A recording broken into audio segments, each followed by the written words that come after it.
शरीर पर 15 गंभीर चोटें, बॉडी पर सिगरेट से जलाने के निशान, 4 दांत, 3 तरफ की हड्डियां टूटी, पेट में खून का रिसाव था। नाले में जब बॉडी मिली तो उसे कुत्ते नोच कर खा रहे थे। ये डेड बॉडी कर्नाटक के चित्रदुर्ग में रहने वाले रेणुका स्वामी की थी, जिन्हें 8 जून को अगवा कर टॉर्चर किया गया और 9 जून को उनकी डेड बॉडी मिली। इस मर्डर का आरोप कन्नड़ फिल्मों के सुपरस्टार दर्शन पर है। पुलिस को दिए बयान में दर्शन ने बताया कि रेणुका स्वामी फेक अकाउंट के जरिए उनकी दोस्त पवित्रा को इंस्टाग्राम पर गंदे मैसेज भेज रहा था। इसी अकाउंट से किए गए पोस्ट के बाद फैन की हत्या हो जाती है और उसकी हत्या के आरोप में एक्टर और एक्ट्रेस दोनों सलाखों के पीछे चले जाते हैं। आखिर क्यों हुई एक फैन की बेदर्दी से हत्या? क्या वाकई फैन एक्ट्रेस को कर रहा था परेशान और कैसे अंजाम दी गई यह वारदात? इसकी पड़ताल हम अपनी इस स्टोरी में करने जा रहे हैं। हत्या के 20 दिन बाद दैनिक भास्कर कर्नाटक के चित्रदुर्ग पहुंचा। हम सबसे पहले रेणुका स्वामी के घर पहुंचे। यहाँ हमें रेणुका स्वामी के बूढ़े माता पिता और पत्नी मिली। हमने सबसे पहले परिवार से पूछा कि रेणुका स्वामी दर्शन के फैन थे। इस सवाल पर रेणुका स्वामी के परिवार ने कहा, ये झूठ है।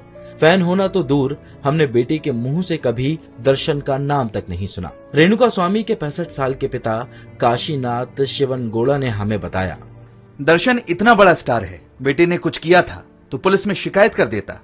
इस तरह से कोई किसी को मारता है क्या? लोग कह रहे हैं कि वो दर्शन या पवित्रा का फैन था। ये झूठ है।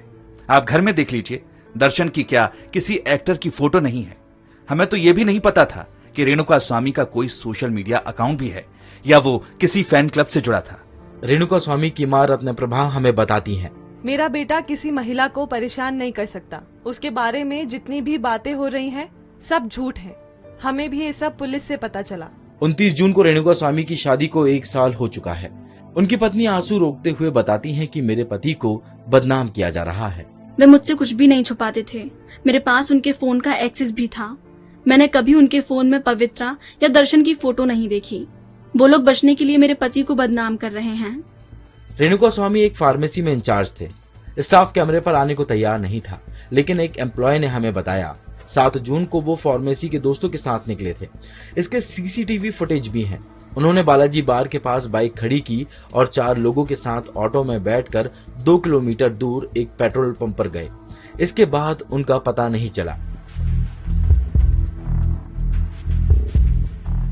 इस मर्डर मिस्ट्री को और करीब से जानने के लिए हम इस केस पर नजर रख रहे चित्रदुर्ग के जर्नलिस्ट मथालेश अरसू से मिले। दर्शन के नाम से शहर में कई फैंस क्लब चलते हैं। इन्हें दर्शन फंडिंग करता था। ऐसे ही एक क्लब में शामिल कुछ लोगों को दर्शन ने फोन किया, जिन्होंने रेणुका स्वामी का पता लगाया और उसे आरोपियों को सौंप दिया।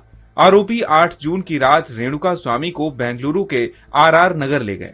यहाँ एक ठेकेदार के शेड में ले जाकर उसे बुरी तरह पीटा, जिसमें रेणुका स्वामी की मौत हो गई। दर्शन ने पुलिस को बयान दिया कि रेणुका स्वामी को मारने का इरादा नहीं था। वो कई महीनों से पवित्रा को मैसेज भेजकर परेशान कर रहा था। कुछ दिन पहले उसने प्राइवेट पार्ट के फोटो एक्ट्रेस को भेजी और आपत्तिजनक कमेंट किया था।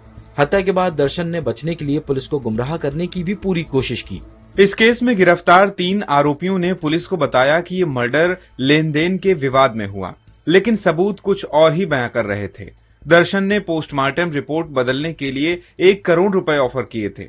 साथ ही 20 जून को 3 लोगों ने पुलिस के सामने सरेंडर कर कहा कि हमने ही रेणुका स्वामी का मर्डर किया था। पुलिस के एक अधिकारी ने बताया कि तीनों ने पैसे के लालच में ऐसा किया था। सख्ती से पूछताछ में उन्होंने अपनी गलती मानी। फिलहाल पुलिस अब रेणुका स्वामी के फोन को ढूंढ रही है। उसे जांच में पता चला है कि आरोपियों ने रेणुका स्वामी को टॉर्चर करते हुए मोबाइल फोन से वीडियो बनाया था। यह पूरा केस एक शादीशुदा एक्टर की एक्स्ट्रा मैरिटल लव स्टोरी और एक साइको फैन की थ्योरी में उलझा हुआ है। जिस तरीके से रेणुका स्वामी की हत्या हुई, उसने रियल लाइफ के हीरो दर्शन को रियल लाइफ का विलन बनाकर रख दिया है। आशीष राय, दैनिक भास्कर, चित्रदुर्ग।